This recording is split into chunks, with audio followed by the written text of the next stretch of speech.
Hello and welcome to another video and podcast from Fantasy Football Scout. My name is Joe and as ever I'm joined by Fantasy Football Scout's editor Neale to discuss all the latest team news and injury developments ahead of the deadline, which is tonight. We are streaming this at 3 o'clock and I think it's 6 o'clock is the deadline, so don't get caught out. Unless, of course, you've left your captain on someone you want to and you don't need to make any moves. Neale, welcome. How are you? Good, thank you, Joe. Yeah, I warned you before we came on air that I was one of the many hit by the Virgin Media issue over the last few days, and it's still a bit patchy. So if I do disappear, that's probably where I am. Okay, rightio. Well, hopefully you'll stay with us. Do bear us with us if that is not the case. Okay, so what we're going to do is we're going to go do it match by match, and then we'll do a roundup at the end. Just a reminder, do press that like button, does help us out. And do remember to subscribe, keep up to date with our latest videos and podcasts as well. Welcome to those joining us early in the live chat. Chris, Rodreb, Mark, Jammer, Exploring, Jack, and Sonny, and many more. Thanks so much for joining us early on. Okay, let's get cracking. Brighton against Bournemouth. What's the latest from the Hode side, Brighton? There's always injury developments here. Yes, so these are two of the 8 teams playing tonight. So we had these press conferences yesterday. And Lewis Dunk is not ready to return for Brighton. He's got this rib issue and he's not no chance of him being available, I think Hurtula said. Okay. And of course, he's still got Steele, Milner, Kadioglu and Ego out. Welbeck and Veltman, so they missed out unexpectedly. We weren't privy to that update before the deadline. And Hurtula says he's still concerned about the both of them and they're going to have to wait to see how training went yesterday, as it was. And that they're still doubtful.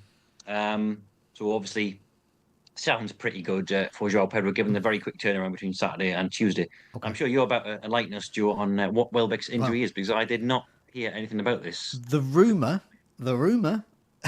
is that Danny Welbeck tripped over his family pet tortoise, who's called Senderos, who's probably named after the really hyper-speedy former Arsenal defender. So that's the rumour. So we might have the first appearance of a tortoise in the roundup at the end. I don't know whether that's true or not, but I kind of hope it is. And I hope it's a minor injury because Danny Welbeck's well needed, and so's Veltman at the back. What non-tortoise-based news is from Bournemouth, though? Well, I don't think there's much news. Barney got sent off, of course, at the weekend, and their appeal has failed, so he will serve a 3-match ban. 2 of those will be in the league. Onal, Araujo, Senesi still out. We think it's too soon for Smith as well. Although we thought that last weekend for Evanilson, and lo and behold, he appeared on the bench, which is not great news if you're a Dango owner. Not really great news if you're a Clive owner, really, because it's not just... Dango could be redeployed to the wing, for example, and they've got the likes of Sinistera coming back and Scott coming back and Tavernier is back. So he's got options now in game and from the starting 11, of course. He did comment on Evanilson's fitness, and he said the problem is not his injury, it's that he hasn't trained. Okay. He's done very, very little training. So it suggests that Dango is going to be absolutely fine for a start on Tuesday. Thereafter, there's, I think, 12 days or 10 days before the next game, so including an FA Cup match. So you might see Evanilson building up his fitness a lot more over that fortnight and might become more of a problem from 28. Okay, rightio. Nervous match for me. Obviously, I hope Brighton win. I also hope Brighton win and Dango is quiet because I'm going to be benching him in my pursuit of bench points each week. So anyway, I'm going to play Bowen instead. I favour Bowen against Leicester. Bringing him in. But could be some bench points for me. Let's move on to Crystal Palace against Aston Villa. Everyone loves Glasner. Well, those that used the assistant manager chip on him last week. Those that have still got that chip in play, they might want to keep him as their manager because I think you get a table bonus, Crystal Palace between Aston Villa. You do. There's 4 this week, and that is one of them. Probably the best one, actually, I think. Yes, yeah. So that does look the best one. So it could be Glasner, very joyful Glasner owners again. What's the latest for Crystal Palace? It's pretty straightforward, as you were. So no fresh concerns, and then the 3 that were still out: Chadi Riyad and Decore out for the season, and then Joel Ward. We haven't seen him this calendar year with an unspecified issue. Okay, right, yeah. And as for Aston Villa, Morgan Rogers, sadly no longer in my team. I didn't like that Yeah. flag, and I didn't like the fact there's Aston Villa have got loads of good players now to get in, aside from Morgan Rogers. But what is the latest with him and the rest of them? Yeah, we didn't really get anything concrete from Emery. He said they're going to train again. This was yesterday's press conference, and they're going to train that afternoon and then assess all the players physically and mentally after Saturday's exertions. Um, the only line on Rogers specifically said one of the players is Morgan Rogers, but in case he will not be available, of course we're going to use another player, and we believe in our squad. So, and he has got plenty of options. Marlon and Bailey could come in on the right where he was playing. Asensio has now sort of assumed that number 10 role, and they've got Ramsey and Rashford on the left. So, um, if he hasn't got Rogers at his disposal, and he has played him pretty much in every game that he has been available, then he does have alternatives. It's also the case with Mings that he's a doubt. He came off with a knee injury. It was just a knock for Rogers. So those are the two 75% flags. Didassi is unflagged. He's available again because he was ineligible to feature against Chelsea. Uh, Kamara and Anana still out, I think, for another couple of weeks. Bartley, too soon for him. Torres as well. He's possibly back this week, but again, I think this one's going to be too soon. But they're slowly getting bodies back. And by the time player football resumes in or game week 28, I think they'll have pretty much everyone back. Okay. The Wolves manager was one of my tips for the assistant managership last week. He could get it again. Another table bonus could be there in the offing. Wolves at home this time against Fulham. So I think he's another strong shout. But what is the latest from the Wolves camp? Yeah, I think I mentioned Glasner was the best bet, but I think Pereira is actually right up there because he I don't know if you saw the stat in the article I wrote. Of the 16 games Fulham have been involved in this season in which either Silva's been eligible for manager bonus or his opponent has been eligible, 14 of the 16 have resulted in manager bonuses of some sort, so either a draw or a win. So Fulham like a giant killer, and they also tend to succumb to teams beneath them. As for Wolves, yeah, the team news: Rodrigo, Huang, Agbadu, and Guedes are not going to return. I think Guedes is the only one who had a slight chance, but he has been sent for an MRI scan on his knee, and Pereira said it would be difficult to recover for this game. So it sounds like those four are going to miss out, as well as the longer term ones like Mosquera, Chiwobi, and Gonzalez. Okay, and for Fulham, what's the latest there? Yeah, they've got three longer term ones. So that is Nelson, Tete, and Wilson. And they've got two minor concerns. So Smith Rowe and Kearney both picked up knocks at the week. I think if it was a week's gap between matches, they'd be absolutely fine. But it's just a quick turnaround. Silva says Smith Rowe's probably got a chance. Um, but the quick turnaround is possibly an issue. It might take a day or two more. Same with Tom Kearney. So they were going to assess them and see if they can be ready. I won't be surprised if Smith Rowe drops out anyway, with Pereira coming in. Okay, next up, Chelsea, Southampton. Lots of interest in Chelsea assets on account of Southampton being so bad. So what is the latest for Chelsea? One new addition to the injury list. So Trevor Chalobah came off against Aston Villa. I think it's a back injury. He will miss the trip to Southampton. He'll be out for 1 week or 10 days. Madueke, Lavia, Dewey, as I pronounce his name, Badiashile and Jackson, they're all still injured as well. Mudrick is still banned, of course. I've seen suggestions that Fafana's going to be back involved tonight. Actually, he's been out for 2.5 months. And has made a swifter than anticipated return. But I think it's only going to be as a substitute. Okay. But he is back sooner rather than later. He has been in training for 2 weeks. So he's going to complicate the centre-half situation very soon.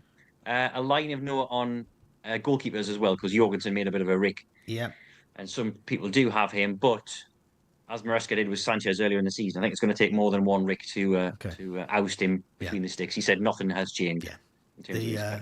Amazing that Chelsea have got all those goalkeepers, all that money, and they end up with this shower.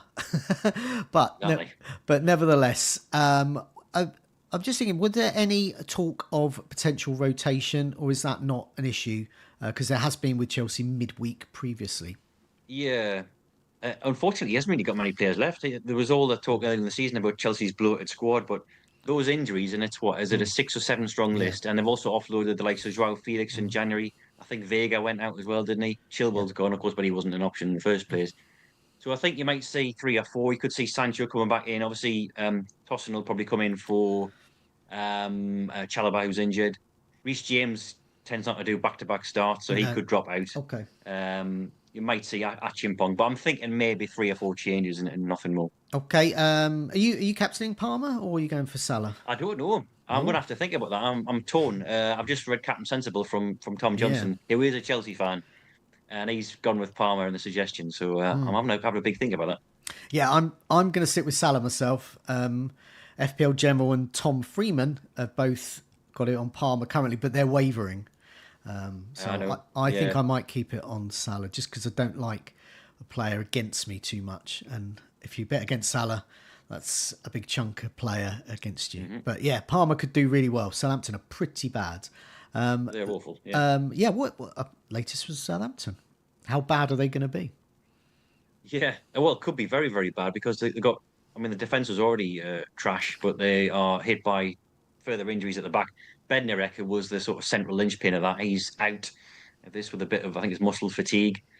Harwood Bellis should be back involved, but I think Djuric said he was only going to be a substitute. Stevens was back as a substitute last weekend and wasn't risked. I think they're concerned about him having a recurring injury. So none of those might be available. So you may have James Bree, Bella Kotchap, who's just come back from absolutely nowhere. He was been hasn't been considered for selection, and then Wellington or Joe Aribo, who's a midfielder, playing as a left centre back. So they are very patched up at the back. They can't have Ogachukwu either because he's on loan from Chelsea, so he can't face his parent club. So that's one defensive midfielder down. Lallana still out. Larios and Stewart, they were back playing for the under-21s on Friday. Probably too soon for them. And we assume Ryan Fraser's still sidelined as well. Okay, let's move on to Brentford against Everton. Latest from Brentford as they host Everton. Yeah, this must have been yesterday. Yes, it was. Yeah, Thomas Frank facing the media yesterday afternoon. One new bit of injury news: Christian Norgard is going to miss the visit of the Toffees. Yeah. He is out with concussion, so he can't feature in this one. And they've still got Vandenberg, Jensen, De Silva, Nunes, Igor Thiago, Rico Henry, and Aaron Hickey out as well. Okay. Meanwhile, for Everton, who what a game of two halves they had. They were beating Manchester United, then threw it all away in the second half. How can they be for this one? What shape are they in as they prepare to maybe get two good halves together? Yeah, much the same. Patterson is the only one who could be back from that lengthy injury list, but Moy said it's probably going to be too soon for him. He's just back on the grass now. So they've still got Brozier and Dye, Coleman, McNeil, Calvert-Lewin, Chimiti, and Mangala out. Some players were affected by illness at the weekend. Lindstrom came off early in that match because he was sick, but they are both over that. Lindstrom and Eric Boonen should be both fine. Okay, let's move on to Manchester United against Ipswich, another team that can't muster two good halves together. What shape are Manchester United in for this? And again, much the same. Yeah, it's a recurring theme. This Amarim's not expecting anyone back. So that's obviously Diallo and Martinez, we know, are long term. Kobe Mainoo is out for weeks. Evans Mountain Show, we haven't seen his calendar yet. Two goalkeepers, Altai and Heaton, they've been absent since the Cup win over Leicester. And then Toby Collier, I think, is the first one back. He's not available either. So that's, what was that, 9 red flags there. Okay, and meanwhile for Ipswich as well, how are they set up for this visit? This was yesterday as well, yeah. Dredge up Thursday's team news roundup. Yep. So Burns, Ogbeni, and Walton, they're still out medium to long term. And Cecil's unavailable as well with that knee injury. Connor Chapman could return. He's been back in training since the end of last week. Two new concerns, Phillips and Kayuste. They both hobbled off in game week 26, and they're going to get scan results, I think, yesterday to determine the extent of their injuries. McKenna wasn't ruling them out, but I think if you've gone for a scan, you're going to be very hard pressed to feature the following day. And they do get Twanzebe back. He was suspended in game week 26, but he's now available. Okay, Nottingham Forest against Arsenal. Both teams will be looking to bounce back this week. The home side first, Nottingham Forest. What shape are they in? Yeah, Nuno he's not the most forthcoming with team news updates, and he alluded to a couple of knocks. He said they've got a couple of knocks to assess, and he didn't name names. Now, Danilo wasn't involved in the squad, so he might on Sunday, so he might be one of them. And the only injury that we're aware of is Carlos Miguel, the backup goalkeeper, who's got a hamstring injury. But just be aware, obviously, that Nuno has mentioned a couple of knocks there without naming names. Okay, Arsenal down to the bare bones in attack, but yeah, how are they for this? They are, but they at least have Ethan Ranieri still Okay. fit. He did hobble off at the weekend, but it's just cramp, so he's fine. Jesus, Saka, Martinelli, Havertz, Tomiyasu still out. Arteta says Sacco and Martinelli are progressing really well, but still a bit far. And Lewis Skelly's out as well, of course. He was sent off in that defeat to West Ham. Just a one-match ban for him. And I think that's it. Nothing new on the injury front, though.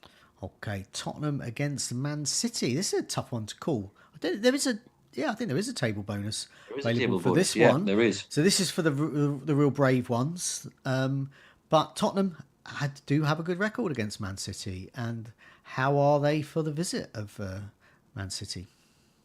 Yeah, if you back Ange and there's a repeat of the scoreline from the reverse fixture, you get a 22-point haul this week. It was Ooh, 4-0 at the Etihad. wow. Um, his squad's looking pretty good actually these days because they're getting a lot of players back. Um, the four who are nearing returns, this is going to be too soon for them. So that's Van de Ven, Solanke, Romero, and Richarlison. We should see them back by 28, game week 28, but not this week. Dragison's out for the season. Timo Werner is available, so he's been back in training.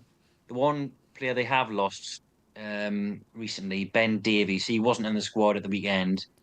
Postecoglou said he was managing his minutes, but then today he said he's not available again. So I think there's an injury there as well. So probably a Danso and great centre half. But yeah, like I say, by the time we come to game week 28, I think they should only have Dragusin flagged. Oh, Everyone else should wow. be available. Okay, meanwhile, Man City got their fair share of injuries as well. Particularly, I haven't seen Erling Haaland for a little while. Will he be back? Yeah, we don't know, unfortunately. And as you'd expect from Pep, he wasn't giving much away. They're going to assess Haaland after training today. He said he hopes so, but he doesn't know yet. Pretty much what he said at the weekend, that he didn't feature. So he's still a concern. There was nothing much else in the way of team news from Pep. But we know that Stones, Rodri, and Akanji are out. And Oscar Bob had that setback when he was on the cusp of return with an ankle injury, so I think he's out too. But that was it. It was a very short press conference from Pep today. Okay, Liverpool against Newcastle. This could be anything. This game, both Yeah. very attacking side. God, looking back, you probably remember this. All those that. What was that Liverpool? Was it Stan Collymore game Collymore against closing Newcastle? in. Yeah, in fact, I even mentioned that very line in my scouting article the other day about Collymore closing in. Yeah, it Yeah, was 2 4-3s back to back. yeah, So one season that was our yeah, title. Yeah, we blew it. It was 4-3. The next season we lost 4-3 again yeah. at Anfield. So and we just won 4-3 last weekend against Nottingham Forest. Yeah. So maybe there's some omens there Something in that, yeah. I for mean, this week. I remember from that time really anticipating this fixture. Obviously, this fixture got worse and worse as it went on, but it never got to Yeah. those dizzy heights of back to back 4-3s. But you never know. Yeah, how are Liverpool ahead of this? Yeah, in pretty decent shape. Bradley's going to be out for a few weeks. There was confirmation on that today from Slot. The muscle injury he picked up against Villa last week. Gomez and Morton are out as well. McAllister sustained a black eye in the win over Man City, but he should be fine. I don't think Slot was asked about any new concerns. So when you're not asked, you're not going to offer the information up No. freely by yourself. So there's obviously always the risk, but we're not aware of anything else beyond that. There was a big quote on the team news roundup on the site if you want to head to that. It's about rotation, about fatigue. Okay. Cut long story short, he says they're used to it, and rotating everyone against Plymouth means that they're now able to play 5 games in a row. Yeah, yeah, definitely. And you can't imagine there being much. This is an important game. Could be Gakpo coming back in maybe Yeah. for Jones, and then Yeah. that might be Okay. it. Meanwhile, Newcastle, they've had quite a few injuries in midfield. Are we going to see any of those players back? Yeah, potentially. So Tonali was only on the bench on Sunday and then came on the second half. He had a minor hamstring injury, but he's fine now. Came through that unscathed. Joe Linton is another one, so he's been out I think for about 2 or 3 weeks. He's expected back before the AFL Cup final. He could even be back as soon as Wednesday night. Okay. So Howe said this morning that he is improving and pushing to be involved. He's going to be quite close. Okay. Similar comments about Sven Botman as well, who's been out for a few weeks with knee discomfort. Again, improving, and again, close was the word that Howe used. So apart from those who are all now anti-yellow flagged, it's just Lascelles who is definitely out, and he'll be out until towards the end of the season. Okay, and the last game, West Ham against Leicester. I'm anticipating a West Ham victory, so that could be famous last words with my latest transfers, getting Bowen in. But yeah, what is the latest for West Ham? Will Bowen be on penalties as well? He might, because Lucas Paqueta, who was the regular taker, he's definitely out of this one with an ankle injury, as is Kufal with a hamstring strain. So those were the two that we weren't 100% on, and they are now definitely out. And there's the longer term ones as well. Fulkrug, Somerville, and Antonio. Okay. And yeah, it was actually good to hear from Potter and Van Nistelrooy today, because we didn't think we were going to get the team news Yeah. for the Thursday night game, but they actually got a day early, so that was good. Okay, and as for Leicester as well, I hope they get beaten. No offense, Leicester fans, but I've just invested in West Ham for this one. But anyway, what shape are they in? Yeah, no fresh concerns, which implies that Oakley is fine after he seemed to be struggling towards the end of that Brentford game. Sorry. James Justin could return for this one. He's made quite a swift return to contention. It's not 100% that he's going to be back, but Van Nistelrooy says they're doing everything to get him ready. Pereira's back in training, I think, but probably too soon for him. And Fatawu is a long-term injury. Okay, let's try and round that all up. Okay, we've got Namweri, McAllister, Evanilson, and Wharton. Adam Wharton for Crystal Palace should be available. They're amongst those that will be available. Questionable, Mings and Rogers are still questionable with their knee and knock problems, respectively. Harwood Bellis could be back. Could be, but might not be for Southampton. Haaland may or may not be back with his knee problems. Smith Rowe might not feature because he's taken a knock, but he could play. Major doubts. Joe Ellington's knee problem, but he could still play. You never know. He's got a chance. Same with Botman. Knee problems could keep him out. He could feature though. Veltman is unlikely. With a knock, there is a lot of players that can play in that role, so he might not be risked. And Welbeck, I've got a picture of a tortoise here because that's the rumour that he tripped over a tortoise, which is why he's got an ankle problem at the moment. Definitely out. Lewis Skelly suspended. Bradley got muscle problems. Bednarek, so that's good news for those trying to captain Palmer perhaps. Got a muscle problem. Zabani is suspended for Bournemouth. Dunk, rib problem's going to keep him out. Chalabar, back problem's going to keep him out. And West Ham have some injury problems there. Paqueta and Soufal as well. The hamstring and ankle injuries. So they're the sort of main ones. There's obviously lots of other news, but they're the ones that are sort of will have a knock-on effect with our decisions this week, I think. Excellent. Thanks a lot for your time, Neale. Good luck with the game week. We'll see you again next time around, which won't be next Friday because This Friday, yeah, it won't be this Friday. It'll be next Friday. This Friday, it's what's it? FA Cup Internationals? FA Cup, yeah. FA Cup this FA Cup, weekend. big So friend. the following weekend we're back to Premier League action. Thanks a lot for tuning in. Take care. See you soon. Thanks, Joe, and yeah, bye everybody. Thanks for watching.